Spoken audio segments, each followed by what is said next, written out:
नेताजी सुभाष चंद्र बोस 20वीं सदी की शुरुआत से लेकर मध्य तक के एक प्रसिद्ध भारतीय राष्ट्रवादी और स्वतंत्रता सेनानी थे। 1877 में जन्मे वह एक करिश्माई नेता थे जिन्होंने ब्रिटिश औपनिवेशिक शासन से स्वतंत्रता के लिए भारत के संघर्ष में महत्वपूर्ण भूमिका निभाई। बोस की यात्रा भारतीय राष्ट्रीय कांग्रेस में उनकी भागीदारी के साथ शुरू हुई, जहां उन्होंने शुरुआत में अहिंसक प्रतिरोध की वकालत की। हालांकि उनका इस दृष्टिकोण से मोह भंग हो गया और उनका मानना था कि भारत की स्वतंत्रता प्राप्त करने के लिए और अधिक कट्टरपंथी उपाय आवश्यक थे। द्वितीय विश्व युद्ध के दौरान बोस को धुरी शक्तियों, मुख्य रूप से नाजी जर्मनी और इंपीरियल जापान के साथ गठबंधन करके भारतीय स्वतंत्रता के उद्देश्य को आगे बढ़ाने का अवसर मिला।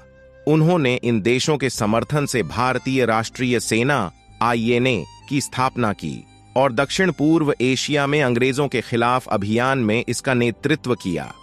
बोस के नारे "तुम मुझे खून दो और मैं तुम्हें आजादी दूंगा" ने कई भारतीयों को INA में शामिल होने के लिए प्रेरित किया।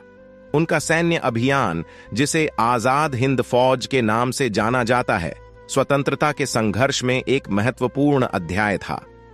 दुख की बात है कि 1945 में जैसे ही द्वितीय विश्व युद्ध का रुख धुरी राष्ट्रों के खिलाफ हो गया, बोस का विमान रहस्यमय परिस्थितियों में ताइवान में दुर्घटनाग्रस्त हो गया और उनकी मृत्यु हो गई। उनकी मृत्यु रहस्य और साजिश में डूबी हुई है। उनके असामयिक निधन के बावजूद भारत की स्वतंत्रता की लड़ाई में नेताजी सुभाष चंद्र बोस का योगदान महान बना हुआ है।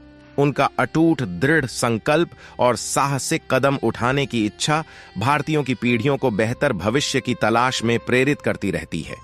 Thank you for watching and subscribe.